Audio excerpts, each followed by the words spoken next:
मेरे प्यारे देशवासियों, नमस्कार। 2 दिन पहले की कुछ अद्भुत तस्वीरें, कुछ यादगार पल अब भी मेरी आंखों के सामने हैं। इसलिए इस बार मन की बात की शुरुआत उन्हीं पलों से करते हैं। टोक्यो ओलंपिक्स में भारतीय खिलाड़ियों को तिरंगा लेकर चलते देखकर मैं ही नहीं, पूरा देश रोमांचित हो उठा। पूरे देश ने जैसे एक होकर अपने इन योद्धाओं से कहा, विजय भव, विजय भव। जब ये खिलाड़ी भारत से गए थे तो मुझे इनसे गपशप करने का, उनके बारे में जानने और देश को बताने का अवसर मिला था। ये खिलाड़ी जीवन की अनेक चुनौतियों को पार करते हुए यहाँ पहुंचे हैं। आज उनके पास आपके प्यार और सपोर्ट की ताकत है। इसलिए आइए मिलकर अपने सभी खिलाड़ियों को अपनी शुभकामनाएं, उनका हौसला बढ़ाएं। सोशल मीडिया पर ओलंपिक खिलाड़ियों के सपोर्ट के लिए हमारा विक्ट्री पंच कैंपेन अब शुरू हो चुका है। आप भी अपनी टीम के साथ अपना विक्ट्री पंच शेयर करिए, इंडिया के लिए चीयर करिए। साथियों, जो देश के लिए तिरंगा उठाता है उसके सम्मान में भावनाओं से भर जाना स्वाभाविक ही है। देशभक्ति की ये भावना हम सबको जोड़ती है। कल यानी 26 जुलाई को करगिल विजय दिवस भी है।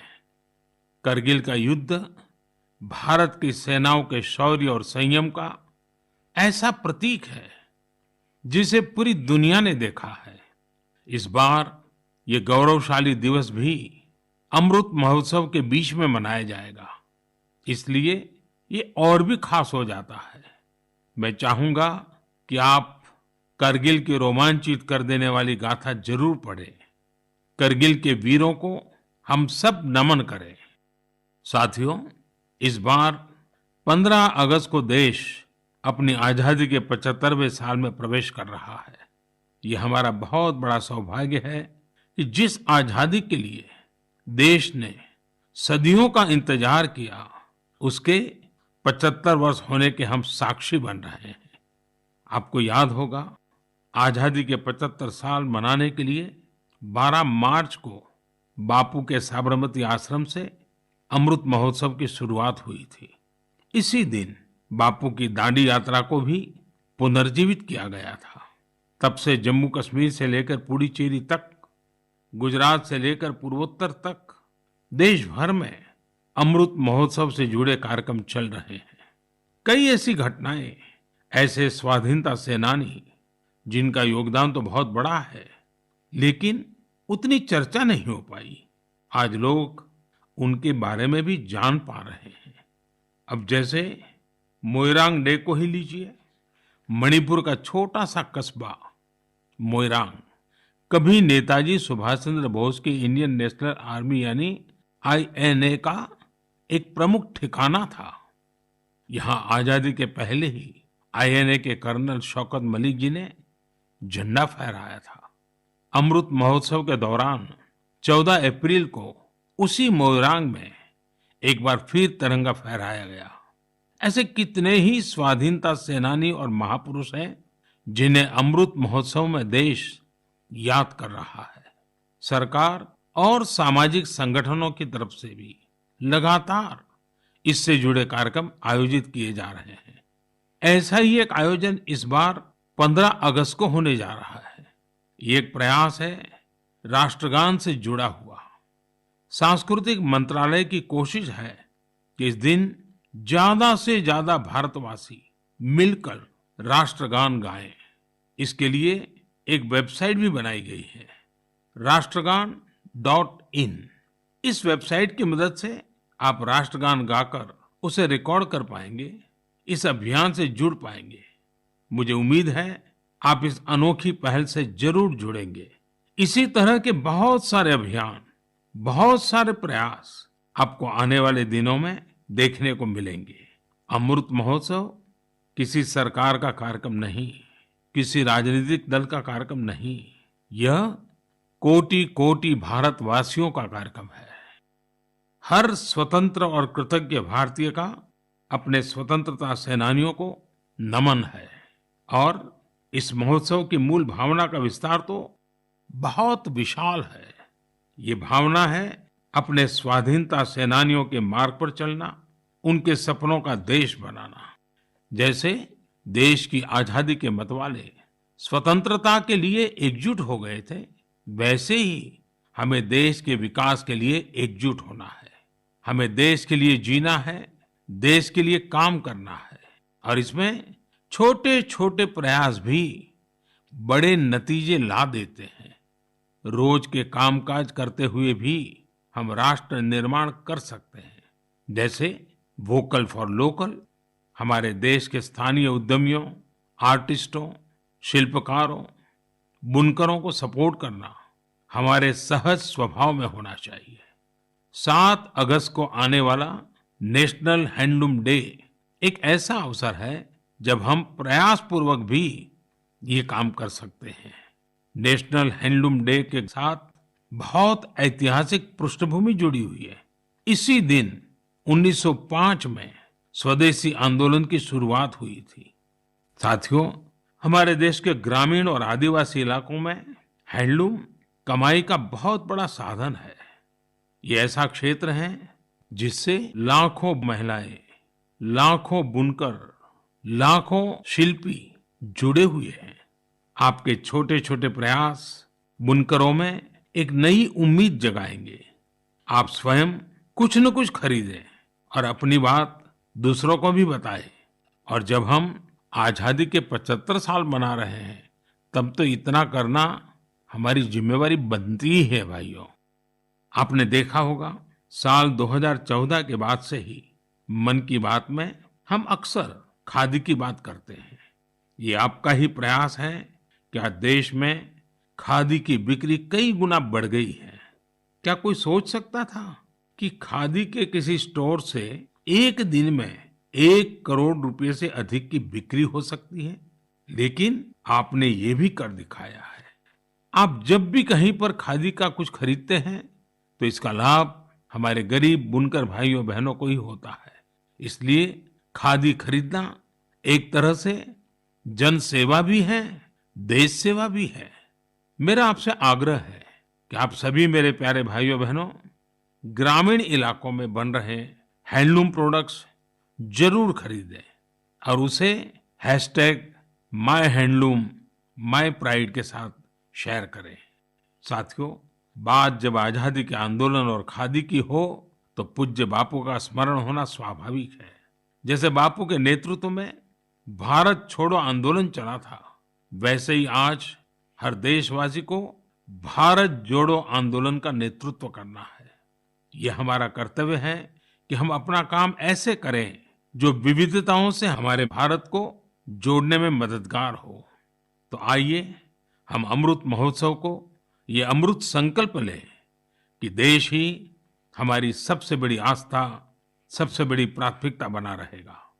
नेशन फर्स्ट, ऑलवेज फर्स्ट के मंत्र के साथ ही हमें आगे बढ़ना है। मेरे प्यारे देशवासियों, आज मैं मन की बात सुन रहे मेरे युवा साथियों का विशेष आभार व्यक्त करना चाहता हूं। अभी कुछ दिन पहले ही माय की ओर से मन की बात के श्रोताओं को लेकर एक स्टडी की गई थी।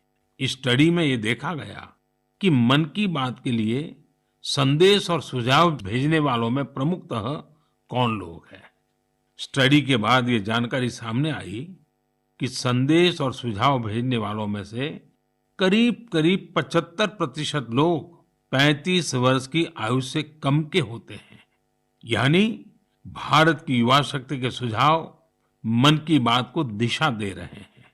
मैं इसे बहुत अच्छे संकेत के रूप में देखता हूं। मन की बात एक ऐसा माध्यम है जहां सकारात्मकता है, संवेदनशीलता है। मन की बात में हम पॉजिटिव बातें करते हैं। इसका कैरेक्टर कलेक्टिव है। सकारात्मक विचारों और सुझावों के लिए भारत के युवाओं की ये सक्रियता मुझे आनंदित करती है। मुझे इस बात की भी खुशी है कि मन की बात के माध्यम से मुझे युवाओं के मन को भी जानने का अवसर मिलता है। साथियों, आप लोगों से मिले सुझाव ही मन की बात की असली ताकत है। आपके सुझाव ही मन की बात के माध्यम से भारत की विविधता को प्रकट करते हैं, भारतवासियों के सेवा और त्याग की खुशबू को चारों दिशाओं में फैलाते हैं, हमारे मेहनत कश युवाओं के इनोवेशन से सबको प्रेरित करते हैं। मन की बात में आप कई तरह के आइडियाज भेजते हैं। हम सभी पर तो चर्चा नहीं कर पाते, लेकिन उनमें से बहुत से आइडियाज को मैं संबंधित विभागों को जरूर भेजता हूं, ताकि उन पर आगे काम किया जा सके। साथियों, मैं आपको साई प्रणीत जी के प्रयासों के बारे में बताना चाहता हूं। साई प्रणीत जी एक सॉफ्टवेयर इंजीनियर है, आंध्र प्रदेश के रहने वाले हैं।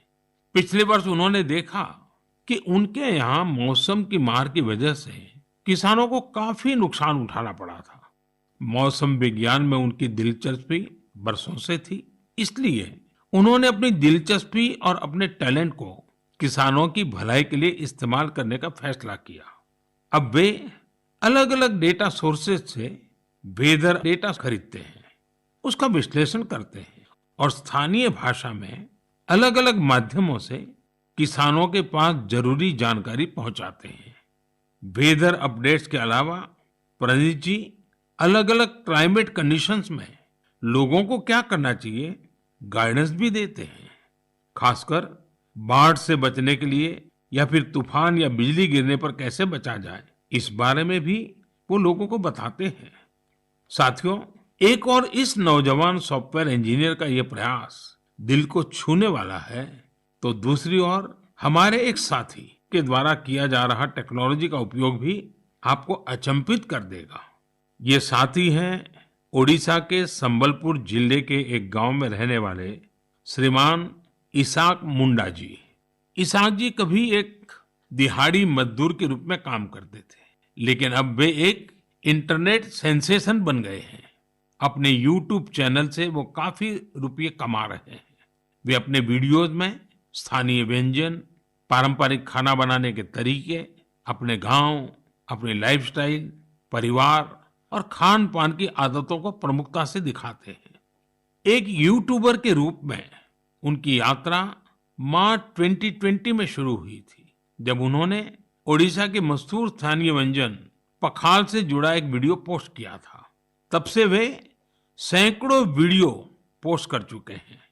उनका यह प्रयास कई कारणों से सबसे अलग है, खासकर इसलिए कि इससे शहरों में रहने वाले लोगों को वो जीवन शैली देखने का अवसर मिलता है जिसके बारे में वे बहुत कुछ नहीं जानते। इसाक मुंडा जी कल्चर और कुजिन दोनों को बराबर मिलाकर के सेलिब्रेट कर रहे हैं और हम सबको प्रेरणा भी दे रहे हैं। साथियों, जब हम टेक्नोलॉजी की चर्चा कर रहे हैं तो मैं एक और इंटरेस्टिंग विषय की चर्चा करना चाहता हूं। आपने हाल फिलहाल में पढ़ा होगा, देखा होगा कि आईआईटी मद्रास के एलुमनी द्वारा स्थापित एक स्टार्टअप ने एक 3D प्रिंटेड हाउस बनाया है। 3D प्रिंटिंग करके घर का निर्माण आखिर ये हुआ कैसे? दरअसल इस स्टार्टअप ने सबसे पहले 3D प्रिंटर में एक 3 डायमेंशनल डिजाइन को फीड किया और फिर एक विशेष प्रकार के कंक्रीट के माध्यम से लेयर बाय लेयर एक 3D स्ट्रक्चर फैब्रिकेट कर दिया। आपको यह जानकर खुशी होगी कि देश भर में इस प्रकार के कई प्रयोग हो रहे हैं। एक समय था जब छोटे छोटे कंस्ट्रक्शन के काम में भी वर्षों लग जाते थे, लेकिन आज टेक्नोलॉजी की वजह से भारत में स्थिति बदल रही है। कुछ समय पहले हमने दुनिया भर की ऐसी इनोवेटिव कंपनीज को आमंत्रित करने के लिए एक global housing technology challenge launch किया था। ये देश में अपनी तरह का अलग तरह का अनोखा प्रयास है, इसलिए हमने इन्हें लाइट हाउस प्रोजेक्ट्स का नाम दिया। फिलहाल देश में 6 अलग अलग जगहों पर लाइट हाउस प्रोजेक्ट्स पर तेजी से काम चल रहा है। इन लाइट हाउस प्रोजेक्ट्स में मॉडर्न टेक्नोलॉजी और इनोवेटिव तौर तरीकों का इस्तेमाल किया जाता है। इससे कंस्ट्रक्शन का टाइम कम हो जाता है, साथ ही जो घर बनते हैं वो अधिक टिकाऊ, किफायती और आरामदायक होते हैं। मैंने हाल ही में ड्रोन्स के जरिए इन प्रोजेक्ट्स की समीक्षा भी की और कार्य की प्रगति को लाइव देखा। इंदौर के प्रोजेक्ट में ब्रिक और मोर्टार वॉल्स की जगह pre fabricated sandwich panel system का इस्तेमाल किया जा रहा है। राजकोट में लाइट हाउस फ्रेंच टेक्नोलॉजी से बनाए जा रहे हैं, जिनमें टनल के जरिए मोनोलिथिक कंक्रीट कंस्ट्रक्शन टेक्नोलॉजी का इस्तेमाल हो रहा है। इस टेक्नोलॉजी से बने घर आपदाओं का सामना करने में कहीं अधिक सक्षम होंगे। चेन्नई में अमेरिका और फिनलैंड की technologies precast concrete system का उपयोग किया जा रहा है। इससे मकान जल्दी भी बनेंगे और लागत भी कम आएगी। रांची में जर्मनी के 3D कंस्ट्रक्शन सिस्टम का प्रयोग करके घर बनाए जाएंगे। इसमें हर कमरे को अलग से बनाया जाएगा, फिर पूरे स्ट्रक्चर को उसी तरह जोड़ा जाएगा जैसे ब्लॉक टॉयज को जोड़ा जाता है। अगरतला में न्यूजीलैंड की टेक्नोलॉजी का उपयोग कर स्टील फ्रेम के साथ मकान बनाए जा रहे हैं जो बड़े भूकंप को झेल सकते हैं। वहीं लखनऊ में कनाडा की टेक्नोलॉजी का इस्तेमाल किया जा रहा है। इसमें प्लास्टर और पेंट की जरूरत नहीं होगी और तेजी से घर बनाने के लिए पहले से ही तैयार दीवारों का प्रयोग किया जाएगा। साथियों, आज देश में ये प्रयास हो रहा है कि ये प्रोजेक्ट इंक्यूबेशन सेंटर्स की तरह काम करे। इससे हमारे प्लानर्स, आर्किटेक्ट्स, इंजीनियर्स और स्टूडेंट्स नई टेक्नोलॉजी को जान सकेंगे और उसका एक्सपेरिमेंट भी कर पाएंगे। मैं इन बातों को खास तौर पर अपने युवाओं के लिए साझा कर रहा हूं, ताकि हमारे युवा राष्ट्र हित में टेक्नोलॉजी के नए नए क्षेत्रों की ओर प्रोत्साहित हो सके। मेरे प्यारे देशवासियों, आपने अंग्रेजी की एक कहावत सुनी होगी, to learn is to grow, यानी सीखना ही आगे बढ़ना है। जब हम कुछ नया सीखते हैं तो हमारे लिए प्रगति के नए नए रास्ते खुद ब खुद खुल जाते हैं। जब भी कहीं लीक से हटकर कुछ नया करने का प्रयास हुआ है, मानवता के लिए नए द्वार खुले हैं, एक नए युग का आरंभ हुआ है। और आपने देखा होगा, जब कहीं कुछ नया होता है तो उसका परिणाम हर किसी को आश्चर्यचकित कर देता है।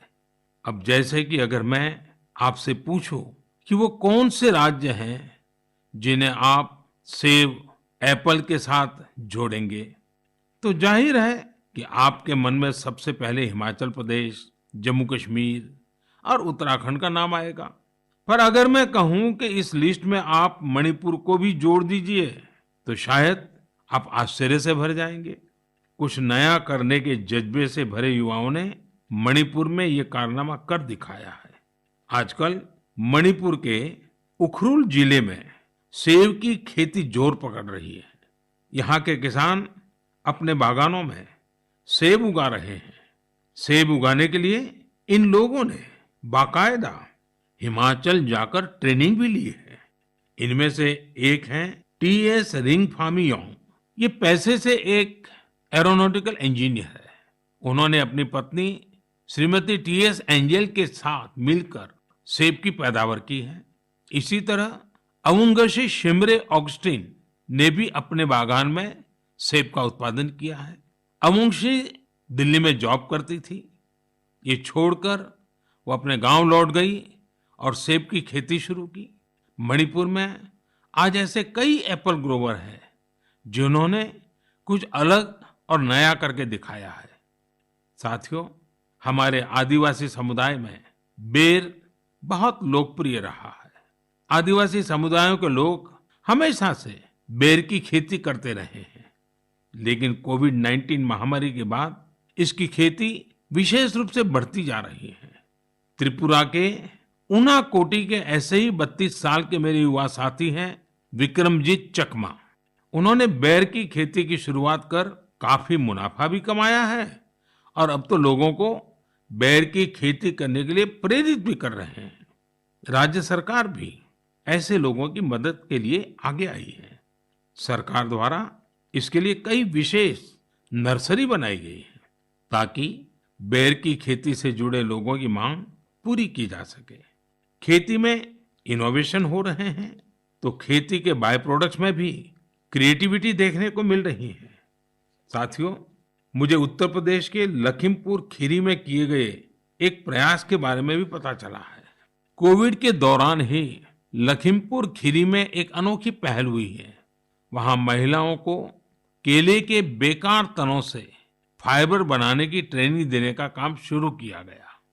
वेस्ट में से बेस्ट करने का मार्ग। केले के तने को काटकर मशीन की मदद से बनाना फाइबर तैयार किया जाता है, जो जूट या सन की तरह होता है। इस फाइबर से हैंडबैग, चटाई, दरी, कितनी ही चीजें बनाई जाती हैं। इससे एक तो फसल के कचरे का इस्तेमाल शुरू हो गया, वहीं दूसरी तरफ गांव में रहने वाली हमारी बहनों बेटियों को आय का एक और साधन मिल गया। बनाना फाइबर के इस काम से एक स्थानीय महिला को 400 से 600 रुपये प्रतिदिन की कमाई हो जाती है। लखीमपुर खीरी में सैकड़ों एकड़ जमीन पर केले की खेती होती है। केले की फसल के बाद आमतौर पर किसानों को इसके तने को फेंकने के लिए अलग से खर्च करना पड़ता था। अब उनके पैसे भी बच जाते हैं। यानी आम के आम, गुठलियों के दाम। ये कहावत यहाँ बिल्कुल सटीक बैठती है। साथियों, एक और बनाना फाइबर से प्रोडक्ट्स बनाए जा रहे हैं, वहीं दूसरी तरफ केले के आटे से डोसा और गुलाब जामुन जैसे स्वादिष्ट व्यंजन भी बन रहे हैं। कर्नाटक के उत्तर कन्नड़ और दक्षिण कन्नड़ जिलों में महिलाएं यह अनूठा कार्य कर रही हैं। ये शुरुआत भी कोरोना काल में ही हुई है। इन महिलाओं ने न सिर्फ केले के आटे से डोसा, गुलाब जामुन जैसी चीजें बनाई, बल्कि इनकी तस्वीरों को सोशल मीडिया पर शेयर भी किया है। जब ज्यादा लोगों को केले के आटे के बारे में पता चला, तो उसकी डिमांड भी बढ़ी और इन महिलाओं की आमदनी भी। लखीमपुर खीरी की तरह यहाँ भी इस इनोवेटिव आइडिया को महिलाएं ही लीड कर रही हैं। साथियों, ऐसे उदाहरण जीवन में कुछ नया करने की प्रेरणा बन जाते हैं। आपके आसपास भी ऐसे अनेक लोग होंगे। जब आपका परिवार मन की बातें कर रहा हो, तो आप इन्हें भी अपनी गपशप का हिस्सा बनाइए। कभी समय निकालकर बच्चों के साथ ऐसे प्रयासों को देखने भी जाइए, और अवसर मिल जाए तो खुद भी ऐसा कुछ कर दिखाइए। और हाँ, यह सब आप मेरे साथ नमो ऐप या माईगोव पर साझा करेंगे तो मुझे और अच्छा लगेगा। मेरे प्यारे देशवासियों, हमारे संस्कृत ग्रंथों में एक श्लोक है, आत्मार्थम जीवलोके अस्मिन् को न जीवति ही मानवः परम परोपकार्थम यो जीवति स जीवति। अर्थात अपने लिए तो संसार में हर कोई जीता है, लेकिन वास्तव में वही व्यक्ति जीता है जो परोपकार के लिए जीता है। भारत माँ के बेटे बेटियों के परोपकारिक प्रयासों की बातें, यही तो मन की बात है। आज भी ऐसे ही कुछ और साथियों के बारे में हम बात करते हैं। एक साथी चंडीगढ़ शहर के हैं। चंडीगढ़ में मैं भी कुछ वर्षों तक रह चुका हूँ। यह बहुत खुशमिजाज और खूबसूरत शहर है। यहाँ रहने वाले लोग भी दिलदार हैं। और हाँ, अगर आप खाने के शौकीन हो तो यहाँ आपको और आनंद आएगा। इसी चंडीगढ़ के सेक्टर 29 में संजय राणा जी फूड स्टॉल चलाते हैं और साइकिल पर छोले भटूरे बेचते हैं। एक दिन उनकी बेटी रिद्धिमा और भतीजी रिया एक आइडिया के साथ उनके पास आई। दोनों ने उनसे कोविड वैक्सीन लगवाने वालों को फ्री में छोले भटूरे खिलाने को कहा। वे इसके लिए खुशी खुशी तैयार हो गए। उन्होंने तुरंत ये अच्छा और नेक प्रयास शुरू भी कर दिया। संजय राणा जी के छोले भटूरे मुफ्त में खाने के लिए आपको दिखाने पड़ेगा कि आपने उसी दिन वैक्सीन लगवाई है। वैक्सीन का मैसेज दिखाते ही वे आपको स्वादिष्ट छोले भटूरे दे देंगे। कहते हैं, समाज की भलाई के काम के लिए पैसे से ज्यादा सेवा भाव, कर्तव्य भाव की ज्यादा आवश्यकता होती है। हमारे संजय भाई इसी को सही साबित कर रहे हैं। साथियों, ऐसे ही एक और काम की चर्चा आज करना चाहूंगा। ये काम हो रहा है तमिलनाडु के नीलगिरी में। वहां राधिका शास्त्री जी ने एम्बुरेक्स प्रोजेक्ट की शुरुआत की है। इस प्रोजेक्ट का मकसद है पहाड़ी इलाकों में मरीजों को इलाज के लिए आसान ट्रांसपोर्ट उपलब्ध कराना। राधिका कुन्नूर में एक कैफे चलाती हैं। उन्होंने अपने कैफे के साथियों से एम्बुरेक्स के लिए फंड जुटाया। नीलगिरी पहाड़ियों पर आज 6 एम्बुरेक्स सेवारत हैं और दूर दराज के हिस्सों में इमरजेंसी के समय मरीजों के काम आ रही हैं। एम्बुरेक्स में stretcher, oxygen cylinder, first aid box जैसी कई चीजों की व्यवस्था है। साथियों, संजय जी हो या राधिका जी, इनके उदाहरणों से पता चलता है कि हम अपना कार्य, अपना व्यवसाय, नौकरी करते करते भी सेवा के कार्य कर सकते हैं। साथियों, कुछ दिन पहले एक बहुत ही इंटरेस्टिंग और बहुत ही इमोशनल इवेंट हुआ, जिससे भारत जॉर्जिया मैत्री को नई मजबूती मिली। इस समारोह में भारत ने सेंट क्वीन केटेवान के होली रेलिक यानी उनके पवित्र स्मृति चिन्ह को जॉर्जिया की सरकार और वहां की जनता को सौंपा। इसके लिए हमारे विदेश मंत्री स्वयं वहां गए थे। बहुत ही भावुक माहौल में हुए इस समारोह में जॉर्जिया के राष्ट्रपति, प्रधानमंत्री, अनेक धर्मगुरु और बड़ी संख्या में जॉर्जिया के लोग उपस्थित थे। इस कार्यक्रम में भारत की प्रशंसा में जो शब्द कहे गए वो बहुत ही यादगार है।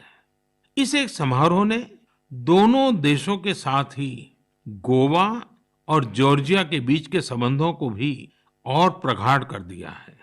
ऐसा इसलिए क्योंकि सेंट क्वीन केटेवान के ये पवित्र अवशेष 2005 में गोवा के सेंट ऑगस्टिन चर्च से मिले थे। साथियों, आपके मन में सवाल होगा कि ये सब क्या है, ये कब और कैसे हुआ? दरअसल ये आज से 400-500 साल पहले की बात है। क्वीन केटेवान जॉर्जिया के राजपरिवार की बेटी थी।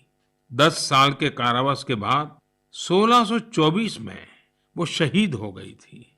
एक प्राचीन पुर्तगाली दस्तावेज के मुताबिक सेंट क्वीन केटेवान की अस्थियों को ओल्ड गोवा के सेंट ऑगस्टिनियन कॉन्वेंट पे रखा गया था, लेकिन लंबे समय तक यह माना जाता रहा कि गोवा में दफनाए गए उनके अवशेष 1930 के भूकंप में गायब हो गए थे। भारत सरकार और जॉर्जिया के इतिहासकारों, रिसर्चर्स, आर्कियोलॉजिस्ट और जॉर्जियन चर्च के दशकों के अथक प्रयासों के बाद 2005 में उन पवित्र अवशेषों को खोजने में सफलता मिली थी। यह विषय जॉर्जिया के लोगों के लिए बहुत ही भावनात्मक है। इसलिए उनके हिस्टोरिकल, रिलीजियस और स्पिरिचुअल सेंटिमेंट्स को ध्यान में रखते हुए भारत सरकार ने इन अवशेषों का एक अंश जॉर्जिया के लोगों को भेंट में देने का निर्णय लिया। भारत और जॉर्जिया के साझे इतिहास के इस अनूठे पक्ष को संजोए रखने के लिए मैं आज गोवा के लोगों को हृदय से धन्यवाद देना चाहूंगा। गोवा कई महान आध्यात्मिक धरोहरों की भूमि रही है। सेंट ऑगस्टिन चर्च यूनेस्को की world heritage site, churches and convents of Goa का एक हिस्सा है। मेरे प्यारे देशवासियों, जॉर्जिया से अब मैं आपको सीधे सिंगापुर लेकर चलता हूं, जहां इस महीने की शुरुआत में एक और गौरवशाली अवसर सामने आया। सिंगापुर के प्रधानमंत्री और मेरे मित्र ली सेन लुंग ने हाल ही में रिनोवेट किए गए सिलाट रोड गुरुद्वारा का उद्घाटन किया। उन्होंने पारंपरिक सिख पगड़ी भी पहनी थी। यह गुरुद्वारा लगभग 100 साल पहले बना था और यहाँ भाई महाराज सिंह को समर्पित एक स्मारक भी है। भाई महाराज सिंह जी ने भारत की स्वतंत्रता के लिए लड़ाई लड़ी थी और ये पल आजादी के 75 साल मना रहे हैं तब और अधिक प्रेरक बन जाता है। दो देशों के बीच पीपल टू पीपल कनेक्ट उसे मजबूती ऐसी ही बातों, ऐसे ही प्रयासों से मिलती है। इनसे यह भी पता चलता है कि सौहार्दपूर्ण माहौल में रहने और एक दूसरे की संस्कृति को समझने का कितना महत्व है। मेरे प्यारे देशवासियों, आज मन की बात में हमने अनेक विषयों की चर्चा की।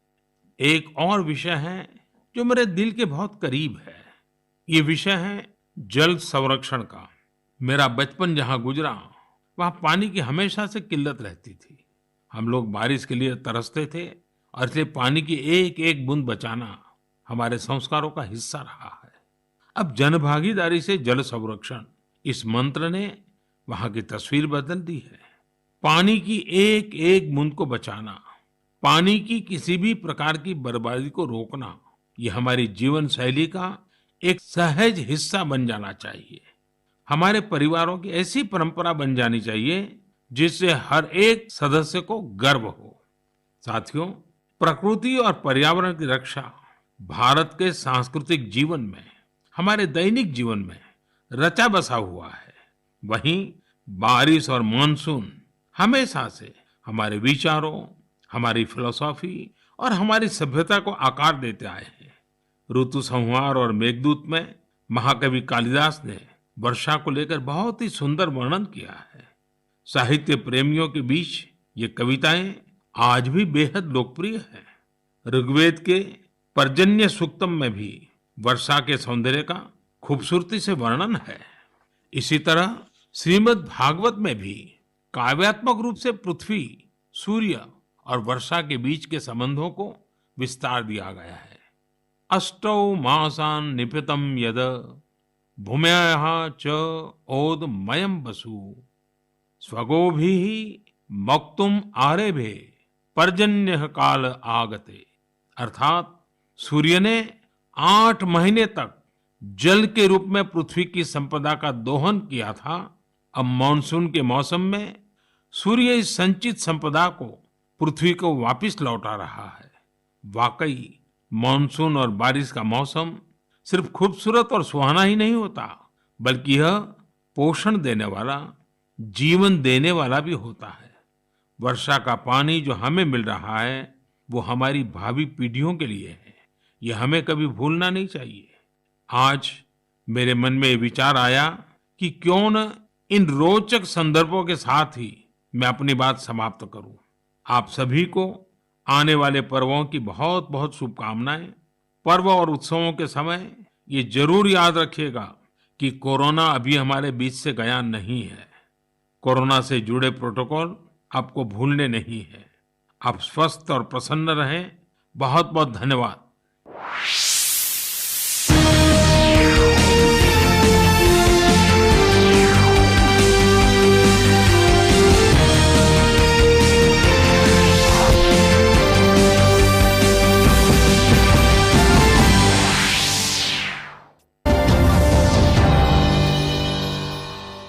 देखिए, आपके घर की एक एक दीवार चीख चीख कर कह रही है कि अच्छी सीमेंट क्यों नहीं लगाई। अगर